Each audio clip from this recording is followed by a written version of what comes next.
오늘은 웨슬레의 선행은총론 마지막 시간, 세 번째 시간을 가지도록 하겠습니다. 오늘 배울 주제는 웨슬레의 복음적 신인 협동설입니다. 말 그대로 하자면 하나님과 인간이 협동한다는 얘기인데 그것이 복음적이라는 얘기입니다. 웨슬레의 복음적 신인 협동설은 하나님의 은총과 또 인간의 자유의지 사이에 조화를 잘 이룬 그런 주장입니다. 칼빈의 예정론은 하나님의 은총밖에 없습니다. 오직 은혜밖에 없습니다. 그래서 인간의 자유의지가 그리고 인간의 응답 있는 책임이 들어갈 틈이 전혀 없습니다. 그래서 하나님 마음대로 예정된 대로 구원할 자들만 구원한다 이런 뜻이죠. 근데 웨슬레 복음적 신인 협동설은 하나님의 은총이 만인에게 다 부어져 있다. 그게 응답한 인간의 자유의지를 강조하는 것이죠. 그래서 하나님의 은총과 인간의 자유의지 사이에 조화를 잘 이룬 신학이다. 두 번째, 선행 은총으로 회복된 자유의지로 인간은 하나님과 은총 안에서 협력하여 일하게 된다. 쉽게 풀이하자면 하나님께서 모든 사람에게 태어나면서부터 선행 은총을 다 주십니다. 그래서 전적으로 타락한 인간의 자유의지가 어느 정도 부분적으로 회복된 상태로 태어나게 됩니다. 그래서 인간은 하나님 안에 은총 안에서 하나님과 은총 안에서 협력하여 일하게 됩니다.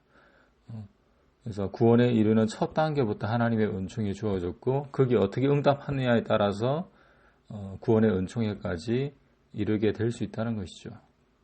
하지만 하나님의 주도권이 중요합니다. 인간이 먼저 구원을 위해서 손을 내미는 것이 아니라 하나님이 은혜로서 먼저 이끌어 가신다는 것이죠. 그래서 하나님의 은총의 주도권이 중요합니다. 네 번째는 구속의 은총을 수용하거나 거부하는 인간의 능력은 그 자체가 하나님의 선물입니다.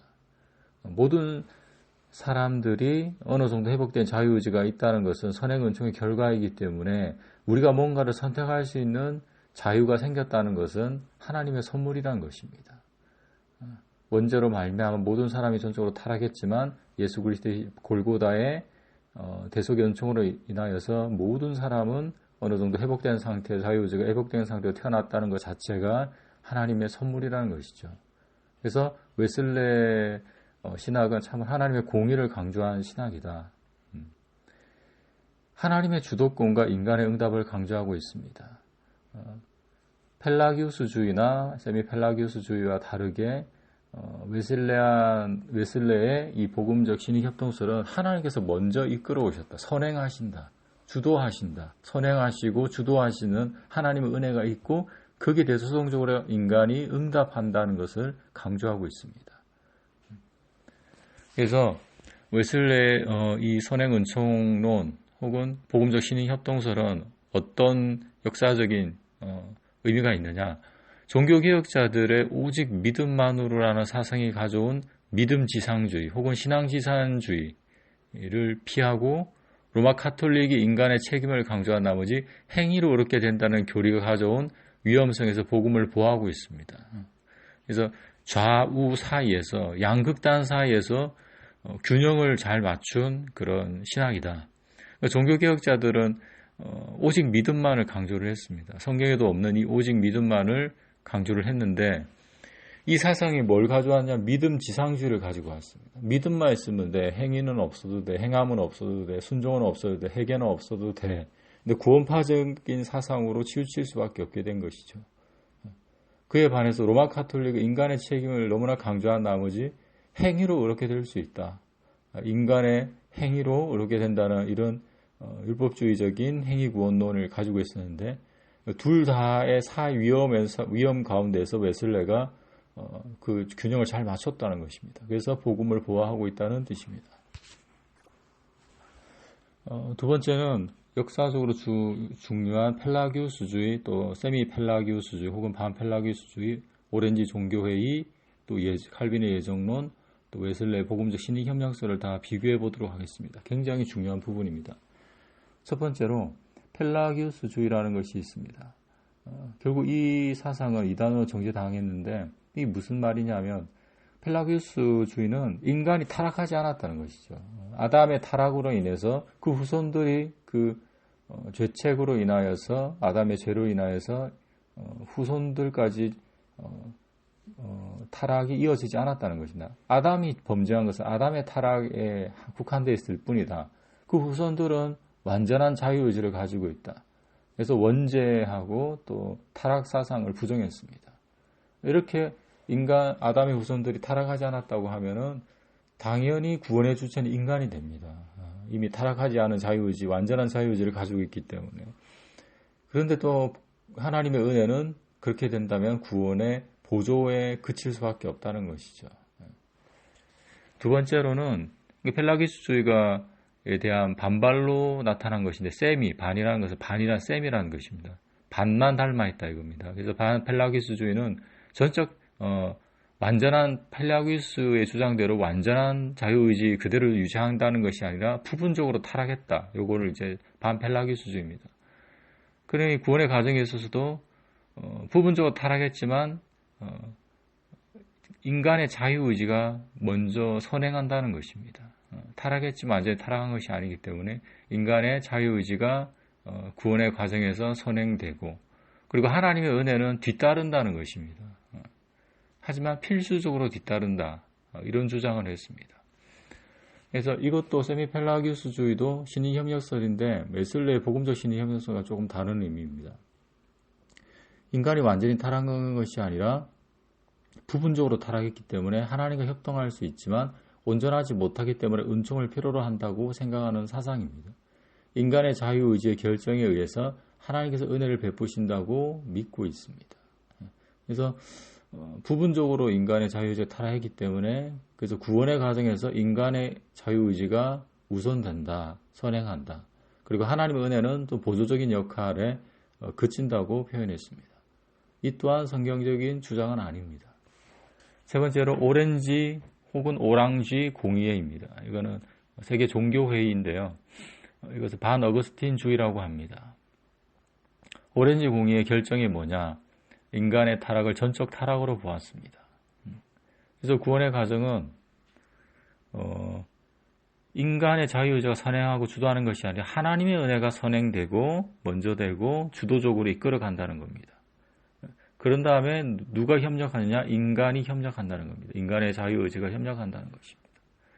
그래서 오렌지 공의회에서 주장한 신의협력설은 인간도 구원의 과정에 협력해야 한다는 것입니다. 하나님의 은혜만 있다는 것이 아니라 인간도 협력해야 한다. 그래서 신의 협력을 인정했습니다. 두 번째는 인간의 성령을 거절할 수 있다. 이것을 가학력적 은총을 인정했다는 건데, 인간은 하나님께서 혹은 성령께서 구원의 은혜를 주실 때 거절할 수 있다는 겁니다. 거절할 수 있다. 그래서 이제 칼빈주의는 거절할 수 없다 그랬죠. 불가항력적인 은총. 하나님의 은혜, 구원의 은혜를 주시면 무조건 그 은혜는 역사해야 된다는 것입니다. 세 번째로는 세미 혹은 반펠라기스주의를 정죄했습니다. 앞서 얘기했던 펠라기스주의뿐만 아니라 세미펠라기스주의 또한 성경적이지 않다라고 이 회의에서 정죄했습니다.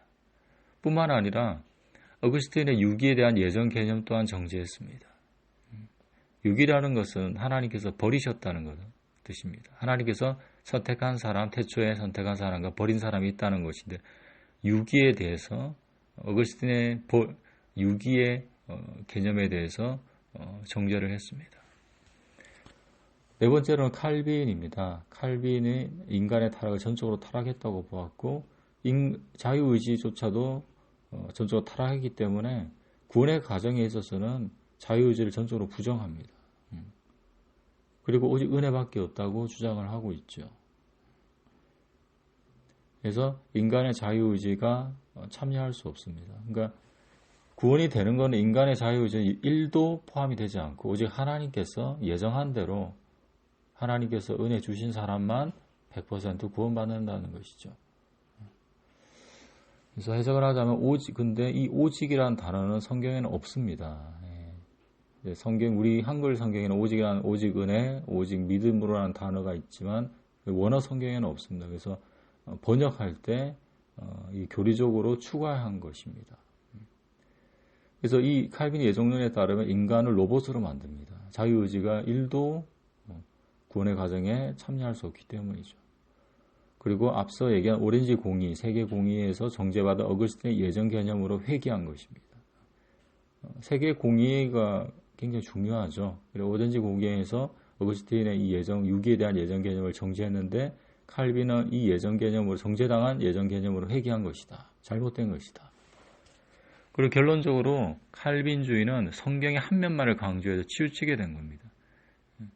그래서 칼빈주의 철저하게 따르면 성경의 절반을 불태워버려야 됩니다. 야고보서도 찢어버려야 되고 요한계시록도 찢어버려야 됩니다. 그래서 칼빈주의는 교리적이다. 그래서 반성경적이고 비성경적이다. 주의해야 한다. 그리고 지금 칼빈주의를 따르는 개신교인들은 3%가 안 됩니다. 전 세계에. 극소수의 군소 신학이다. 우리나라에 그 1.5%가 있습니다. 그 절반인.